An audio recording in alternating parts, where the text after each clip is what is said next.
Les gars, il faut comprendre que vous êtes des dieux. Vous êtes des dieux. Peu importe ce que vous faites, peu importe ce que vous dites, vous êtes des dieux. Je vais le prouver. Je vais vous le prouver. Lorsque vous voulez faire quelque chose, qu'est-ce qui se passe? Vous devez actionner avant que cette chose ne se passe, avant que cette chose ne se réalise. Du coup, c'est vous qui êtes le premier décideur.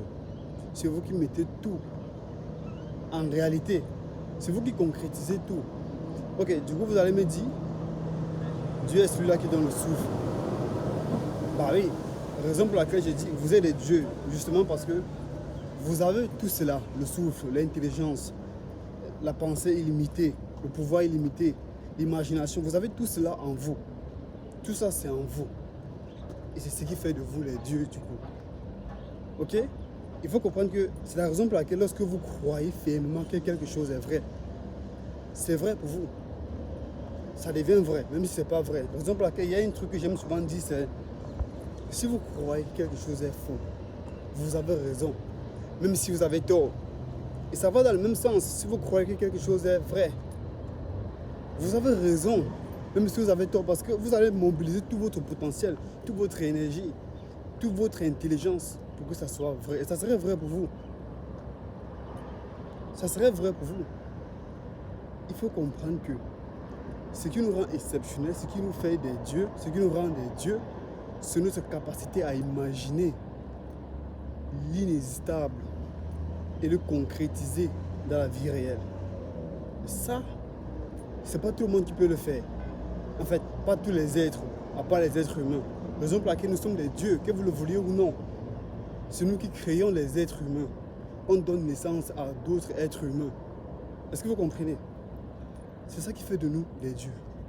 Ceux qui vont dire que je me trompe, c'est parce que le système, la religion vous a fait croire le contraire.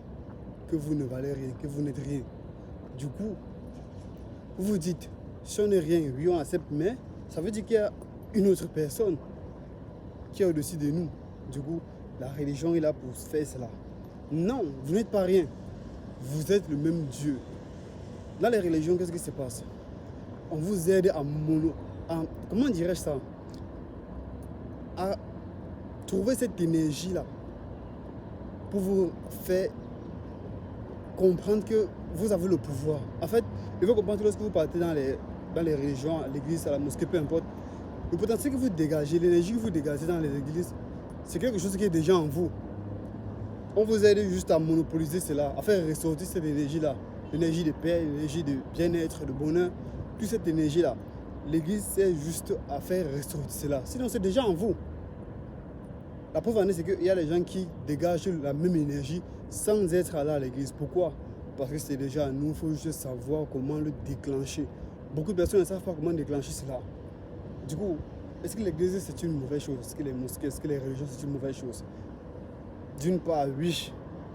Parce qu'ils s'y prennent de la mauvaise façon pour faire renaître cela en vous, pour faire émaner cela en vous. Ils s'y prennent de la mauvaise façon.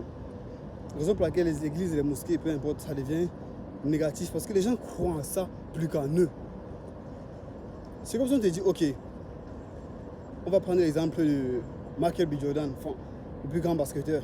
On lui dit, ok, toi, tu es professionnel, mais tu ne vaux rien. Du coup, il croit aux gens qui lui dit qu'il ne vaut rien en basket. Et il passe toute sa vie à croire que les gens qui lui disent qu'il ne vaut rien en basket sont eux qui ont raison. Putain, c'est lui le professionnel, c'est lui la personne exceptionnelle en basketball. Tu vois? C'est lui la personne exceptionnelle. C'est exactement ce qui se passe. C'est un exemple un peu farfelu, mais il faut comprendre que c'est vous. C'est vous qui émanez les choses. C'est vous qui créez les choses. C'est vous qui imaginez. C'est vous qui avez la capacité d'imaginer et de créer.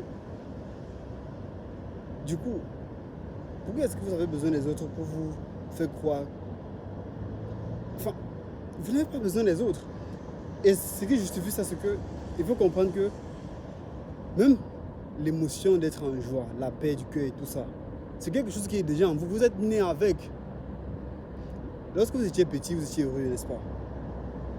Peu importe, vous étiez avec votre famille, lorsqu'ils venaient vous donner les bonbons, vous étiez en joie, vous souriez. Mais vous étiez en paix, vous étiez en joie. Mais pourquoi est-ce que vous grandissez, vous pensez que vous ne pouvez plus déclencher cette émotion-là en vous? Ce n'est pas la mosquée, ce n'est pas l'église. vous avez déjà cela en vous. Trouvez un moyen de déclencher cette émotion-là à la demande. Vous pouvez le faire parce que vous êtes des dieux. Vous êtes en fait des êtres humains qui sont modifiables, personnalisables, adaptables. Ça veut dire que vous pouvez en quelque sorte vous adapter à tout. Mais adaptez-vous tout simplement. Adaptez-vous juste aux circonstances. Adaptez-vous aux circonstances. Lorsque vous vous adaptez, vous devenez exceptionnel parce que vous allez contrôler vos états, vous allez contrôler vos émotions, vous allez tout contrôler dans votre vie. Et c'est pas ce qu'ils veulent parce que ça nourrit aussi le système. On ne veut pas que vous vous adaptiez. Parce que si vous vous adaptiez, si vous êtes en mesure de contrôler votre vie, vous n'aurez plus besoin d'eux. Et si vous n'avez plus besoin d'eux, eux, ils perdent leur pouvoir. Du coup, ils perdent leur crédibilité. Et le pouvoir, c'est la ressource la plus exceptionnelle. Imaginez une religion perd son pouvoir. Raison pour laquelle elle doit toujours contenir ses fidèles. Elle doit toujours contenir parce qu'elle n'a pas le choix en fait. Elle doit toujours contenir. Elle doit toujours faire croire que vous ne pouvez pas. Sans elle, vous ne pouvez pas arriver dans votre vie. Et lorsque vous croyez, c'est en ce moment que vous perdez. Les gens ont cru à la religion. Les gens ont cru qu'il ne valait rien. Et c'est comme ça qu'ils ont perdu. Je suis désolé, mais c'est vrai. J'étais en train de marcher hier lorsque je rentrais du travail. Je me suis posé 2 secondes, je me suis dit, attends. C'est vrai que si nous, on ne choisit pas de mettre au monde un enfant, il n'y a pas d'enfant, il n'y a pas d'humain qui se crée. Ok? C'est quand même bizarre ça. Si nous, on ne choisit pas consciemment de mettre au monde un enfant, un homme et une femme, ne choisissent pas, il n'y a pas de création possible. Ça veut dire que tout est en nous, tout dépend de nous en fait, tout dépend de notre action. Lorsqu'on ne fait pas l'action, même l'univers ne fait aucune action. Ça veut dire que la personne qui contrôle réellement les choses, c'est nous. Est-ce que vous comprenez les gars? La personne qui contrôle réellement, c'est nous. La personne qui désire, la personne qui manifeste, la personne qui mouve les choses dans le monde, c'est nous en fait. Il y a